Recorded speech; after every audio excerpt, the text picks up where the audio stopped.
بسم اللہ الرحمن الرحیم۔ السلام علیکم۔ سلطان محمود غزنوی رحمۃ اللہ علیہ کو وفات کے بعد کسی نے خواب میں دیکھا وہ جنت کی سیر کر رہا تھا۔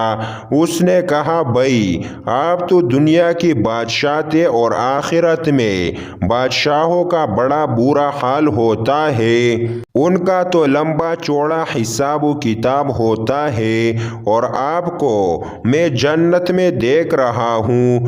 اس نے جواب دیا کہ ہاں، میرا ایک چھوٹا سا عمل تھا، لیکن پروردگار عالم کو وہی ایک عمل پسند آ گیا جس کی وجہ سے میری مغفرت کر دی گئی۔ اس نے پوچھا، وہ کون سا عمل ہے؟ کہنے لگا کہ میں ایک دفعہ ابو الحسن خرقانی رحمۃ اللہ علیہ کی خانقاہ پر گیا تھا۔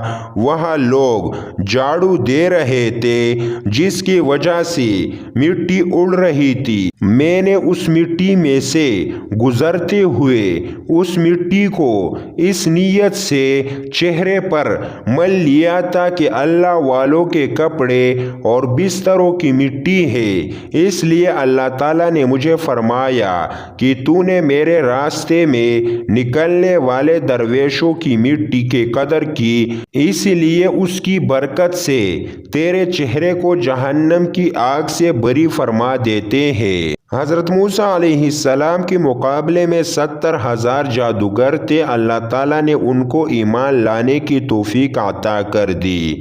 چند لمحے پہلے کافر تھے اور چند لمحے بعد سجدے میں گر گئے اور مومن بن گئے۔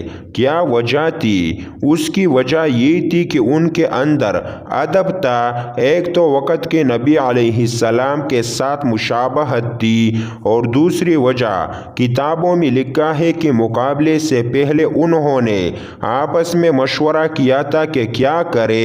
ان میں سے ایک اندھا جادوگر تھا۔ اس نے کہا کہ بھائی دیکھو، دو صورتیں ہیں، یا تو ہمارا مدِ مقابل واقعی سچا ہے اور اللہ کا نبی ہے، یا پھر ہماری طرح جادوگر ہے، لہٰذا میں تمہیں مشورہ دیتا ہوں کہ تم اس کا ادب کرو۔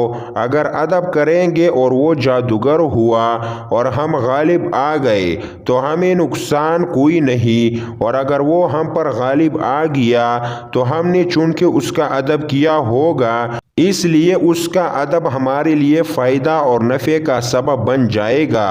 انہوں نے پوچھا کہ ہم اس کا کیا ادب کریں؟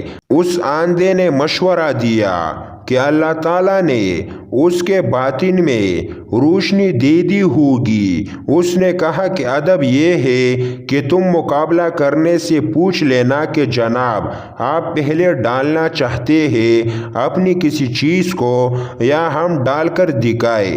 یہ جو ہم پوچھیں گے ہمارا یہ پوچھنا اذن اور ادب بن جائے گا، اور اس ادب کی وجہ سے ہمارے لیے نفع ملے گا۔ اور واقعی جب انہوں نے ادب کے الفاظ کہے تو واقعی اللہ تعالیٰ نے مہربانی فرما دی کہ اللہ تعالیٰ نے اس ادب کی وجہ سے ایمان کی دولت نصیب فرما دی۔